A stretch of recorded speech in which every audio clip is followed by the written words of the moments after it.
부활승천 재림의 소망이라고 하는 제목으로 하이델베르크 40문으로부터 52문까지의 문항들을 간략하게 그 핵심을 한번 살펴보는 시간을 가지려고 합니다. 하이델베르크 요리문답에 사도신경에 관한 내용이 매우 중요하게 다루어져 있다는 사실을 우리가 알 수 있습니다. 사도신경은 복음의 핵심을 요약한 것이라 말할 수 있고, 또 다른 표현으로는 성경의 핵심을 요약한 것이라 말할 수 있습니다. 그러므로 복음을 핵심적으로 정리한 것이 사도신경이다. 사도신경의 어떤 문항이라도 성경을 벗어난 것이 없고 성경의 내용을 그대로 신앙 고백화한 것이다. 그러므로 사도신경을 배척한다거나 부인한다거나 고백하기를 꺼려한다는 것은 성경을 배척하는 것이고 신앙 고백을 제대로 하지 아니하는, 즉 복음을 거부하는 것과 같다. 그런 의미에서 주기도문을 암송하는 것과 같이 사도신경을 암송하고 사도신경을 날마다 우리의 고백으로 삼는 것은 매우 중요한 신앙적 태도다라고 말할 수 있습니다. 더 나아가서 사도신경이 제대로 고백되지 않는 신앙은 가짜이고, 그것은 매우 신학적으로나 성경적으로나 모순된 신앙인의 모습이 될 수 있다는 사실을 우리가 기억해야 합니다. 그런 측면에서 사도신경 이 부분에 대한 하이델베르크 요리문답은 많은 부분을 할애하면서 문답을 통해 우리가 바른 신앙 고백을 하게 하고 있는 것이죠. 지난 시간에 우리가 살폈던 것은 예수 그리스도의 죽으심이었습니다. 이제 40문항부터 52문항까지는 예수님의 부활과 성천과 재림이다. 여러분, 사도신경 신앙 고백하면 탁 느껴지는 게 있죠. 성부, 성자, 성령, 하나님. 그 중에 가장 많은 시간과 또 내용을 할애하고 있는 부분이 바로 성자 예수 그리스도에 관한 것입니다. 왜일까요? 성경의 주인공은 예수 그리스도이십니다. 구약은 오실 예수 그리스도를 예언하고 신약은 오신 예수 그리스도를 또 모든 사람들에게 복음이심을 알리며 증거하고 있고, 지금 교회 시대, 성령 시대라 일컬어지는 이 시대 또한 예수 그리스도를 온전하게 믿음으로 인도하시는 예수 그리스도의 영이신 보혜사 성령님의 사역이 펼쳐지고 있는 때라고 하는 관점에서 예수 그리스도는 성경의 핵심이고 성경 곧 복음의 핵심이 되는 것이죠. 그래서 우리가 이야기하는 것이죠. 복음은 곧 예수 그리스도. 그래서 복음의 내용은 예수 그리스도다. 이 사실을 사도신경을 통해서 우리는 더 명확하게 알 수 있는 것입니다. 자, 그런 측면에서 우리가 이 예수님의 부활과 성천과 그리고 예수님의 재림, 이것이 얼마나 중요한 것인가 하는 것은 우리의 신앙 고백이 바른가 그렇지 않는가를 가름하는 아주 중요한 기준이 되는 거죠. 자, 오늘 우리가 읽었던 본문의 말씀에는 부활에 대한 부분은 빠져 있지만 부활하신 예수 그리스도, 그분을 우리는 부활의 주로 믿고 그분이 지금은 하나님의 우편에 계신다, 즉 승천하셨다는 사실을 믿고 승천하신 예수 그리스도께서는 언젠가 반드시 때가 되면 정한 시간에 이 땅에 다시 오신다. 재림. 자, 그런 측면에서 40문항은요 예수 그리스도의 부활을 나타내죠. 사도신경에 예수님의 부활을 어떻게 표현하고 있습니까? 사흘 만에 다시 살아나셨다. 누가요? 예수 그리스도께서. 자, 40문항 제가 질문하겠습니다. 여러분 답변하시면 좋겠습니다. 그리스도의 부활은 우리에게 어떤 유익이 됩니까?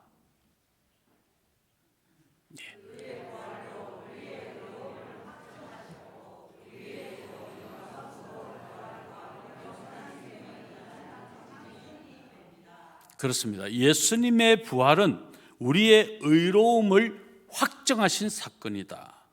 동시에 예수 그리스도의 부활은 우리의 영광스러운 부활을 또한 확정한 사건이다. 그러므로 예수님의 부활이 없다면 우리의 부활도 없는 것이죠. 예수님의 부활이 없다면 우리의 믿음, 우리의 신앙도 다 헛것이 되고 마는 겁니다. 그런 측면에서 예수 그리스도의 부활은 너무 중요한 우리의 신앙 고백이어야 된다는 사실을 우리가 분명하게 알 수 있는 것이죠. 자, 그리고 예수 그리스도의 승천, 우리 다 같이 한번 제가 질문합니다. 49문입니다. 그리스도의 승천은 우리에게 어떤 유익이 됩니까?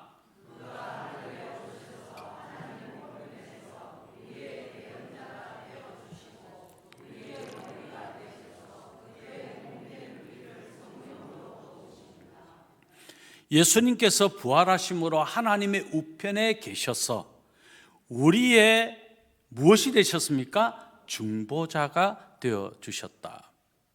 우리의 대언자가 되어주셨다. 우리의 변호자가 되어주셨다.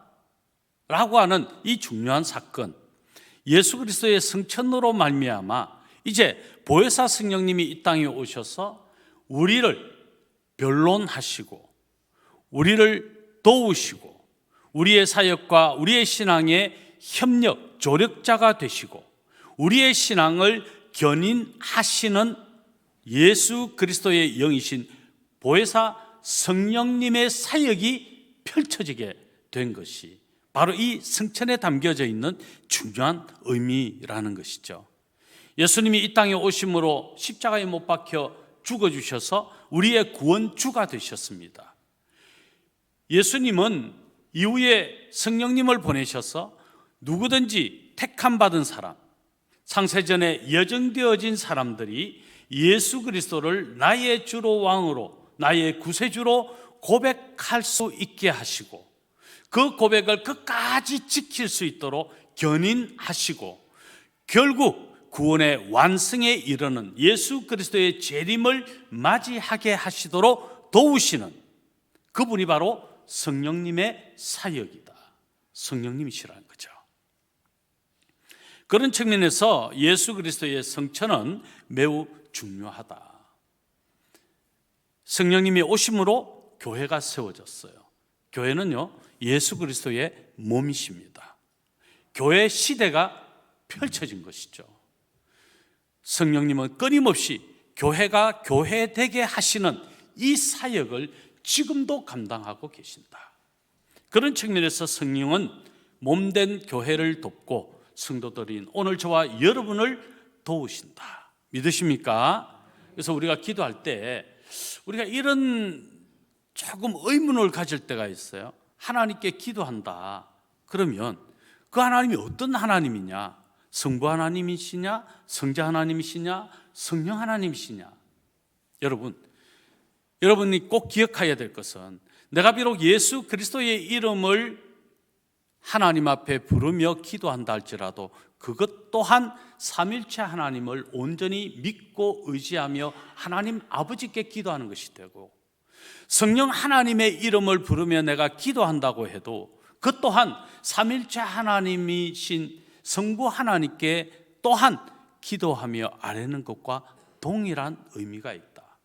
그러므로 우리가 예수님의 이름을 부르며 기도하든 성령님의 이름을 부르고 기도하든 하나님 아버지 성부 하나님의 이름을 부르고 기도하든 그 모든 기도는 삼일체 하나님 한 분 하나님께 기도하는 것과 같다. 그러므로 거기에 대해서 너무 혼란스러워할 필요는 없다. 그러나 우리가 이제 지금 이 시대는 어떤 시대라고 말했습니까? 교회 시대, 성령 시대라고 말했습니다. 그러면 이제 우리가 부르고 또 의지하고 끊임없이 도움을 요청해야 될 하나님은 어떤 하나님이십니까? 성령 하나님. 그래서 성령이여 나를 도우시고, 성령이여 나를 붙드시고, 성령이여 나를 지키시고, 성령이여 나를 치유하시고, 성령이여 나를 온전히 주께로 인도해 주옵소서. 성령 하나님의 이름을 부르며 우리가 기도하는 것은 곧 예수 그리스도의 이름을 부르며 기도하는 것과 같고, 예수 그리스도의 은혜를 입는 것과 같다. 그분의 보혈을 의지하는 것과 같다. 그런 측면에서 우리가 예수님의 보혈을 의지하고 예수님의 이름으로 선포하고 성령님의 도움을 구하면서 성령의 역사를 기대하는 것이나 모두가 하나다. 그러면 거기에 대해서 너무 혼란스럽게 생각할 필요는 없습니다. 자, 성령 하나님의 역사하심을 더 풍성하게 누리는 때가 언제입니까? 바로 지금. 예수 그리스도께서 성천하신 지금. 성령의 도우심에, 성령의 역사하심에 우리는 날마다 승리의 삶을 살아갈 수 있게 된 거죠. 자, 이제 52문으로 가면 예수 그리스도께서 다시 오신다 약속하신 재림에 관한 이 문항인데, 자, 제가 조금 질문하겠습니다. 살아있는 자와 죽은 자를 심판하러 오시리라 라는 고백은 당신에게 어떤 위로가 됩니까?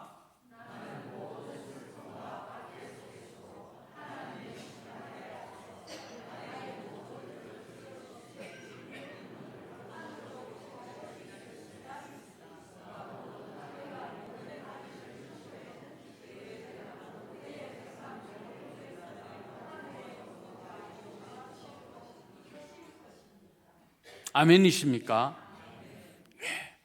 다시 오실 예수 그리스도, 그분의 재림에 담겨져 있는 의미. 여러분, 아무리 우리가 고난의 때를 살고 어려움의 때를 살고 핍박과 환난을 당하고 신앙생활을 유지해 나가는 것, 지켜나가는 것이 너무 힘든 상황에 직면하게 될지라도 재림의 신앙을 가지고 있으면 이 모든 것이 거뜬히 이기고도 남는다는 거죠. 여러분, 우리 한국은 신앙에 분명한 자유가 있기 때문에 우리가 믿음 생활하는 이 일에 크게 방해받을 일이 없습니다. 간혹 가족 중 누군가가 기독교 신앙을 너무 배척하다 보니까 아내든 남편이든 자녀든 부모님이든 가족 간에 어떤 불화가 일어나는 경우가 때로는 우리에게 고난이 되고 핍박이 되고 또 환난이 닥친 듯한 그런 신앙생활이 될 수 있지만 목숨을 빼앗는 일은 없잖아요. 어떤 경우에는 극심한 가족의 핍박으로 목숨을 빼앗긴 것과 같은 고통스러움을 당할 수도 혹 있을 수 있겠으나 그것은 희귀한 때를 우리가 살고 있잖아요. 그러나 이 지구촌에는 예수 그리스도를 믿는 것 때문에 당하는 핍박이, 환난이 얼마나 큰지, 그런 나라가 얼마나 많은지 몰라요. 회교권에 있는 무슬림화되어져 있는 그런 국가에서 예수님을 믿는다는 것은 목숨을 걸어야 되는 것이고 가족 모두로부터 배척을 당하고 쫓겨나야 될 일이 되는 이런, 지금 우리가 살아가는 시대가 똑같은 시간에 살아가지만 전혀 다른 그런 삶을 사는 나라들도 참 많다는 겁니다. 엄청난 핍박을 받고 있는 거죠. 그들이 신앙을 지킬 수 있는 게 무엇인지 아십니까?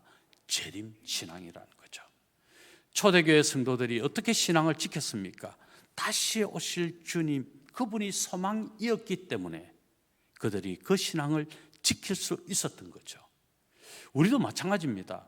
어떻게 보면 그런 외압, 이런 핍박은 없을지 몰라도 우리는 세속화라고 하는 엄청난 핍박이 우리를 지금 향하여 공격하고 있는 것 아십니까? 이건 신앙생활을 못하게 하는 어떤 행위보다도 더 치밀하고 더 실제적인 핍박이 되고 있다는 거죠. 여러분, 우리가 누리고 있는 상황에서 세속화되는 것, 이건 죄인 것을 죄로 여기지 않는 그런 현상으로 인식되고, 그래서 죄를 쉽게 짓게 되는, 하나님보다 세상의 어떤 번영과 명예와 권력과 또 어떤 유익, 이것이 마치 하나님의 축복인 것처럼 착각하고 있는 그런 현상이 사실 더 무서운 핍박입니다.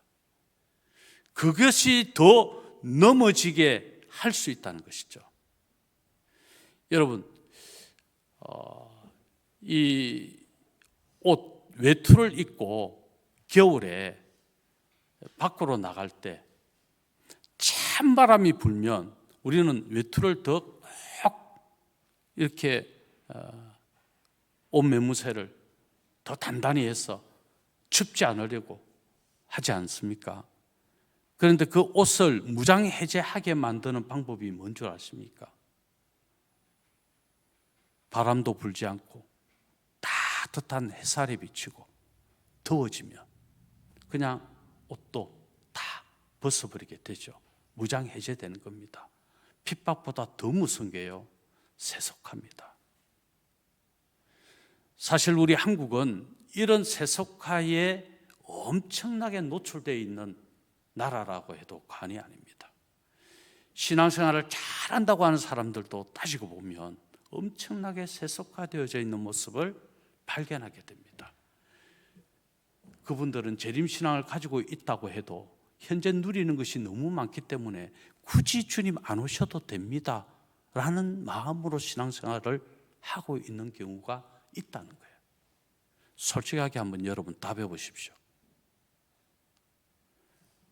예수님의 재림이 지금 당장 임한다고 여길 때 환영하실 분, 여러분 중에 누구입니까? 예수님 조금만 더 계시다가 오십시오. 제가 지금까지 돈 벌었는데 조금만 더 쓰다 갈게요. 조금만 더 계시다가 오십시오. 지금 오시면 곤란합니다. 이제 아파트 평수 좀 늘렸는데, 이제 우리 아들 직장 들어갔는데, 그 직장 아십니까? 삼성입니다. 요 정도 들어갔으면 조금 더 있다 오셔야 되는 거 아닙니까? 우리 아들 이제, 우리 딸 이제 결혼했습니다. 저것들 좀 잘 사는 거 보고 손주 하나 봐야 안 되겠습니까? 지금 오면 곤란합니다, 주님. 지금 오신다고요? 안 됩니다, 안 됩니다. 그렇게 말하지 않아야 되는데, 과연 우리는 세속화가 별다른 게 아니에요. 세상에 함몰되어져 있는 내 신앙의 모습이 그거다는 거죠. 지금 당장 엄청나게 핍박을 받고 있는 사람들은 지금 당장 주님 오시옵소서, 이것을 더 간절하게 기다리겠죠. 그러나 살만하면 그게 기다림이 안 되는 겁니다. 아니, 기다리려고 하지 않습니다. 그게 세속입니다. 그게 무서운 영적 핍박입니다. 이게 더 끔찍한 결과를 초래할 수 있다는 거죠.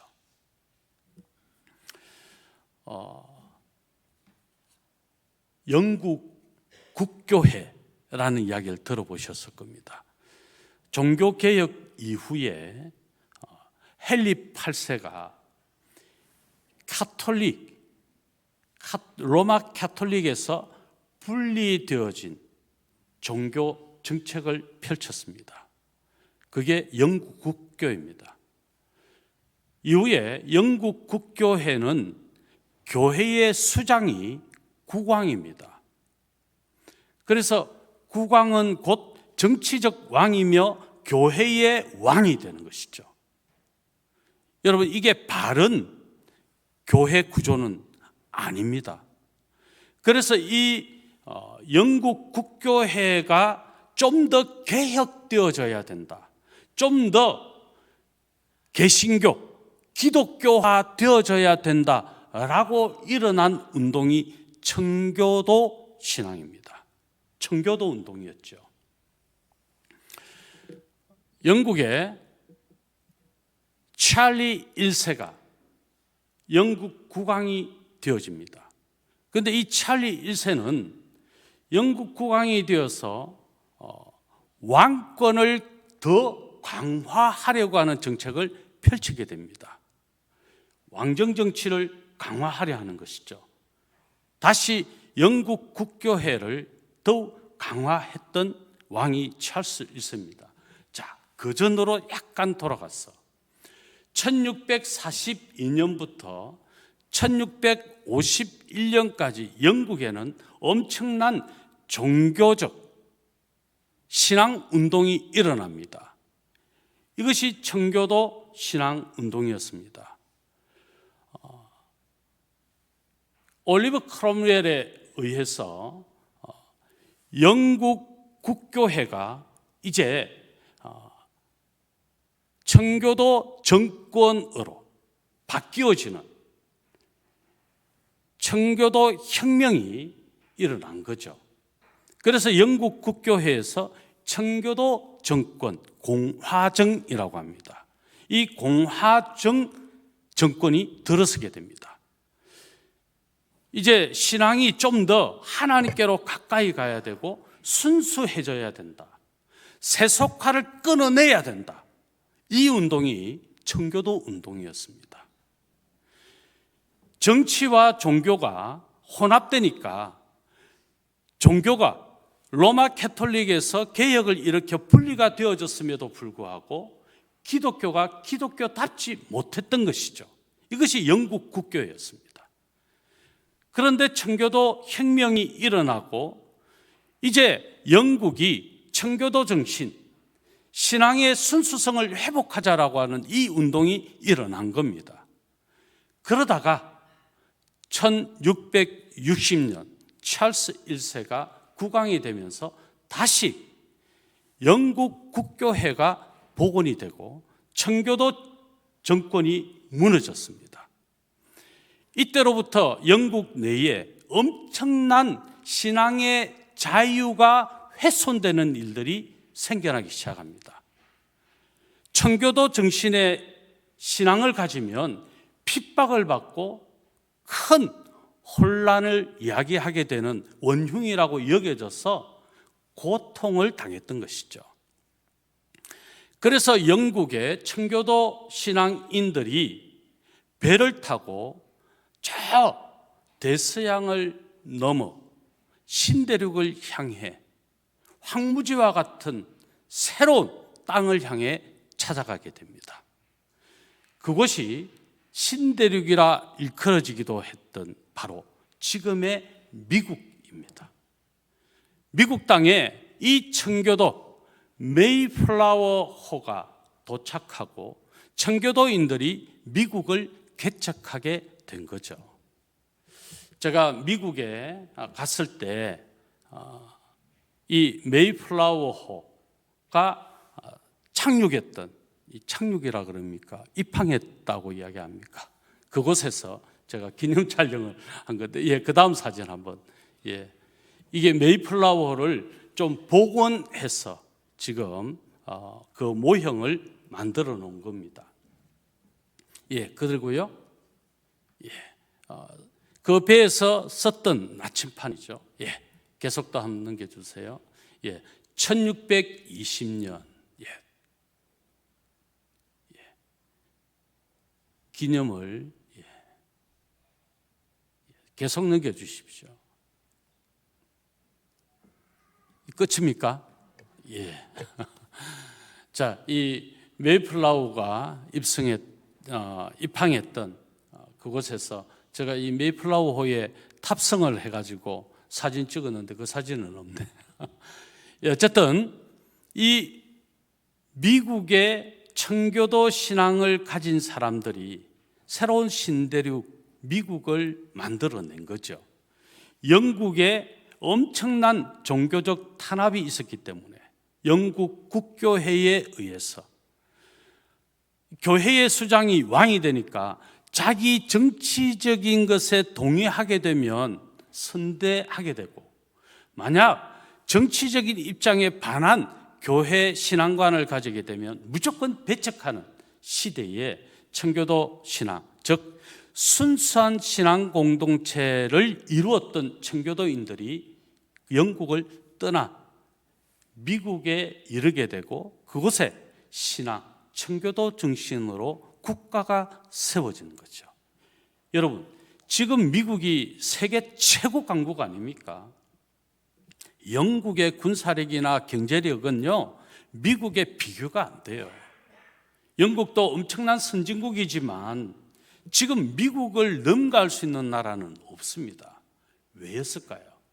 세속화를 끊어내려고 했던 신앙의 열매라는 사실을 우리는 기억해야 합니다. 지금 미국인들이 이 사실을 외면하려고 엄청난 인권 등 차별금지 법안을 만들고 미국이 엄청나게 영적으로 지금 타락해져 있습니다. 따지고 보면 신앙의 자유가 더 확실한 나라임에도 불구하고 엄청난 영적인 핍박이 이루어지고 있는 나라가 지금 미국이 되었습니다. 지금은 화려할지 몰라요. 그러나 그 신앙, 순수한 청교도적 신앙의 열정을 더 이상 회복하지 못하면 미국도 안전할 수 없습니다. 우리가 알아야 될 게 뭡니까? 신앙, 세속화가 아니라 오직 복음이신 예수 그리스도의 죽으심과 예수 그리스도의 부활하심과 예수 그리스도의 성천과 재림을 믿고, 이것이 우리의 실제가 되어야 된다는 거죠. 이 땅의 것이 우리의 시선을 머물게 하는 곳이 되는 것이 아니고, 예수 그리스도의 죽으심과 예수 그리스도의 부활과 예수 그리스도의 성천과 예수 그리스도의 반드시 다시 오시리라 약속하신 이 재림이 우리의 시선을 멈추게 만들어야 된다는 겁니다. 그래서 이 신앙이, 이 고백이 우리에게 너무 중요하다는 것이죠. 이 사실을 지금 하이델베르크 요리문답을 통해 우리에게 밝혀주고 있는 겁니다. 성도 여러분, 그런 측면에서 우리의 신앙은 어떠한가를 점검해 봐야 되겠죠. 무엇을 소망하느냐에 따라 우리의 행동은 달라지게 되어져 있다. 내가 어느 곳에 시선을 두느냐에 따라 그 사람의 신앙의 패턴이 달라지게 되어 있다. 신앙의 걸음을 계속 걸어가는 사람이냐, 아니면 예수님을 믿는 것 같고 교회를 다니는 것 같은데 실상은 하나님과 전혀 관계없는 듯한 삶을 살아가느냐 하는 것이 판가름 나게 된다라는 거죠. 우리는 어디에 더 많은 관심을 가지고 있습니까? 미국 청교도 정신, 그 신앙의 순수성을 끝까지 지키려고 지금도 공동체를 만들어서 신앙, 오직 순수한 신앙의 열정, 세속화와 단절하려고 하는 이 노력을 하는 공동체가 하나 있습니다. 아미시 공동체입니다. 사진 한번 좀 보여주실래요? 예, 아미시 마을 농사를 짓습니다. 여기는 또 계속 한번 보여주세요. 이 미국 안에 펜실베니아 안에 있는 아미시 공동체입니다. 마을입니다.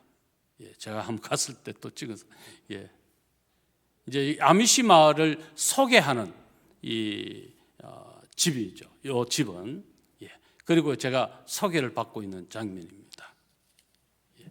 아미시 공동체는 가정 예배가 중심입니다. 부모가 자녀에게 신앙을 유산으로 상속하는, 이것이 가장 중요한, 정말 아미시 공동체의 정체성이라고 할 수 있는 것이죠. 그래서 가정 예배가 철두철미하게 이루어지고 자녀에게 신앙의 대물림을 이어가는 것이 아주 중요한, 이것이 정체성입니다. 그리고 공동체가 모여서 예배하는 것은 이런 가정 예배와 가정 신앙 고백이 바탕이 돼서 형성되는 것이죠. 가정이 무너지면 교회도 무너진다는 거예요. 이것을 아미시 공동체는 철저하게 지키는 거죠. 지금도 옷을 입는 거라든지 생활하는 양식이 옛날에 청교도인들이 지켰던 그 방식을 그대로 지키려고 노력하고 있습니다. 기독교 개신교 분파 중에 하나인 아나베티스트라고 하는 데서 갈라져 나와서 하나의 신앙 공동체로 세워진 이것이 아미시 공동체인데요. 미국에는 펜실베니아주 랭커스터, 제가 갔던 곳이 지금 저곳이 랭커스터입니다. 그리고 오하이오주의 홈스 카운티, 그리고 인디애나주의 쉽시와나라고 하는 이 세 지역의 공동체가 아주 활성화되어져 있고 그 외에도 아미시 공동체가 곳곳에 있습니다. 특별히 생활 방식을 제가 잠시 소개하면 기계나 전기 사용을 하지 않습니다. 핸드폰 없습니다. 전화 없습니다. 자동차 안 탑니다. 마차 탑니다. 제가 마차 타봤잖아요. 철저하게 어떤 외부의 어떤 발전적인 문화를 따라가지 않으려고 하므로 세속화와 거리를 두려고 하는 그런 공동체라는 거죠. 그러나 이 아미시 마을에서 만들어지는 여러 가지 농업, 목공, 수공예 등을 통해서 외부로 판매해가지고 수입원을 가지고 생계를 유지하는 공동체입니다. 단순한 삶을 상당히 주장하죠. 현대문화를 멀리하고 검소하고 소박한 삶을 살려고 노력하는 공동체가 아미시 마을. 그리고 복장은 남성은 멜빵 바지를 입고, 이 멜빵 바지를 입는다는 것은 언제든지 일할 준비를 하고, 그래서 부지런하게, 성실하게, 건면하게 그렇게 생활하면서 하나님을 믿는 이 신앙, 절대 세상과 타협하지 않으면서 신앙의 절개를 지키려고 하는 이 굳건한 신앙 의지를 가진 공동체가 아미시 마을이었습니다. 여성들은 머리를 가리는 보닉과 긴 치마를 입습니다. 조금이라도 아미시 마을에서 짧은 바지, 짧은 치마 입으면 매우 곤란합니다. 외부인들이 들어오지도 못하게 만듭니다. 그 정도로 서로가 서로를 지켜주려고 하고 또 그 지켜주는 일을 서로가 함께 노력하는 것이죠. 저는 아미시 마을에 가서 정말 우리는 어쩔 수 없이 지금 세상 문화 가운데 함께 살고 있지만 또 세속화라고 하는 것에 우리의 발을 디디고 있지만 그럼에도 불구하고 예수 그리스도의 복음, 죽으심의 의미와 부활의 의미와 성천의 의미와 재림의 의미를 결코 잃어버리지 않으면서 예수 그리스도를 믿는 굳건한 신앙을 지키는 것이 참 중요하다. 이것을 상당히 좀 절감했다고 해야 되나요? 더 제 마음에 간절하게 됐던 그 체험이 아미시 마을에서의 체험이었습니다.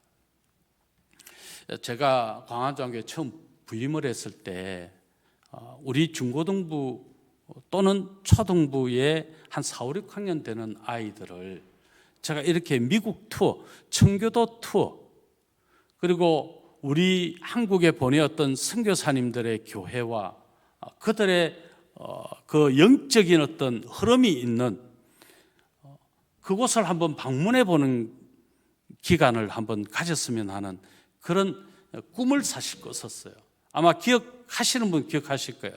처음에 제가 교회 부임해서 미국의 청교도 투어, 신앙 공동체를 경험하는 이 투어를 한번 해야 되겠다. 제가 은퇴 전에는 한번 해야 되게 될 텐데 그런 생각이 아직도 있어요. 포기는 안 했어요. 좀 그렇게 한번 하면 좋겠다. 왜냐하면 제가 사실 그런 투어를 하고 제가 아이들을 데리고 제가 직접 차를 몰고 미국을 운행하면서 우리 아이들을 투어시켰던 경험이 있기 때문에 제가 우리 광안장교회 아이들도 그렇게 한번 하고 싶었어요. 미국을 한번 갔다 오신 분들은 아시겠지만 서부에서 동부로 차로 한번 투어한다는 건 이건 엄청난 겁니다. 저는 한번 투어를 다 했거든요. 동부 쪽에 아이비리그 대학 모든 곳을 한번 우리 아이들을 직접 정말 멋진 이 신앙적 바탕으로 이루어진 사립고등학교라든지 또 대학을 한번 투어하는 것은 우리 아이들에게 꿈을 심어주는 것이 되겠다. 제가 그렇게 한번 했기 때문에 우리 교회도 한번 하고 싶은 그런 열망이 있었던 거죠. 어쨌든 초창기에 제가 목회적으로 너무 힘들어가지고 이후에 한 수년이 지나고 그냥 모든 게 잊어버릴 정도가 돼버렸지만 그러나 아직까지 제 속에는 그런 꿈이 있어요.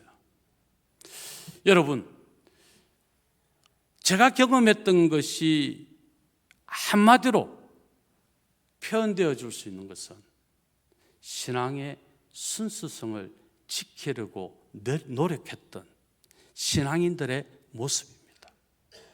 오늘 우리도 예수 그리스도의 복음 외에는 아무것도 아닌 것처럼 여기고 예수 그리스도의 복음만을 꼭 붙들고 그 믿음을 지키려고 하는 이 의지와 결단은 너무 중요하다.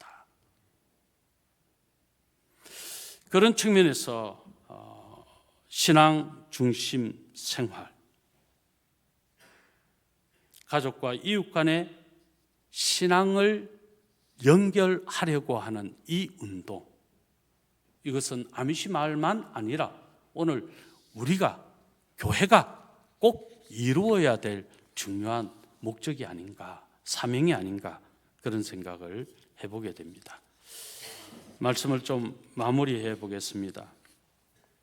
어떤 사람들은 이 부활, 승천, 재림 이야기를 하면 동화 같은 이야기라고 이야기합니다. 이건 신앙이 없으면, 믿음을 선물로 받지 않으면 이건 동화가 될 수 있어요.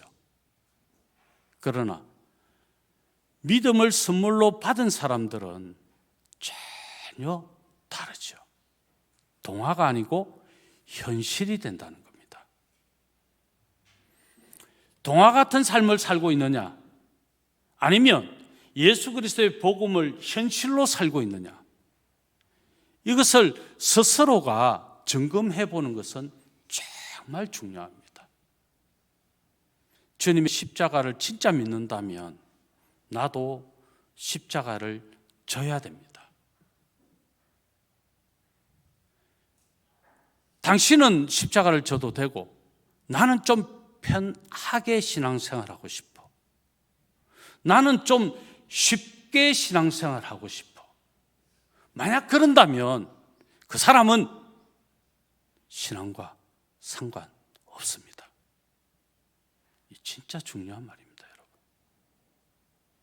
진짜 내가 부활을 믿는다면 변화된 삶을 살아내는 이 부단한 노력이 반드시 필요합니다.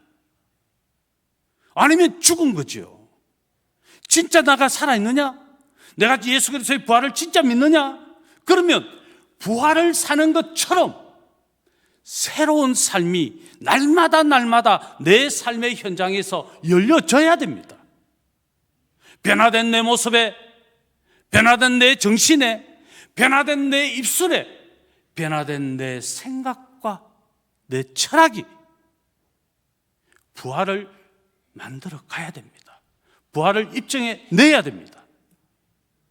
예수 그리스도가 하나님의 우편에서 중보하고 계신다, 그 사실이 진짜 믿어진다면 내가 누군가의 중보자의 삶을 살아내야 합니다. 누군가의 도움이 되어야 하고 누군가의 힘이 되어야 하고 누군가의 축복의 통로가 되어야 합니다.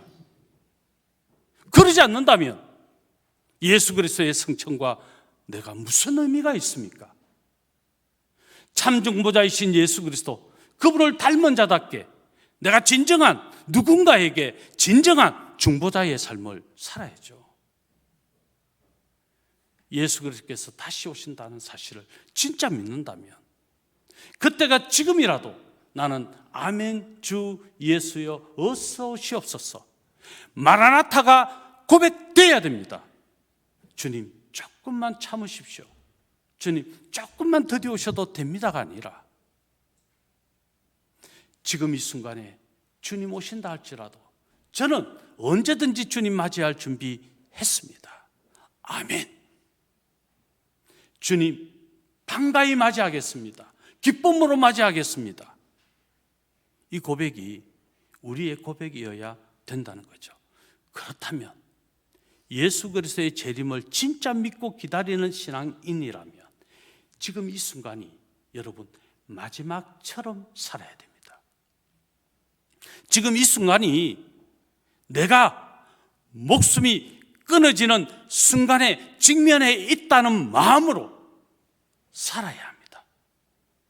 그래서 죽음을 준비하는 이 삶이 부활을 또 승천을 그리고 다시 오심을 살아내는 겁니다. 후회 없는 삶을 만들어내는, 이것이 오늘 우리가 생각해야 될 죽으심, 지난 시간에 말씀드린 것과 부활과 승천과 재림입니다. 이 신앙을 가지고 언제나 믿음의 삶을 넉넉히 살아가시는 복된 우리 성도님들 되시기를 예수님의 이름으로 축원합니다.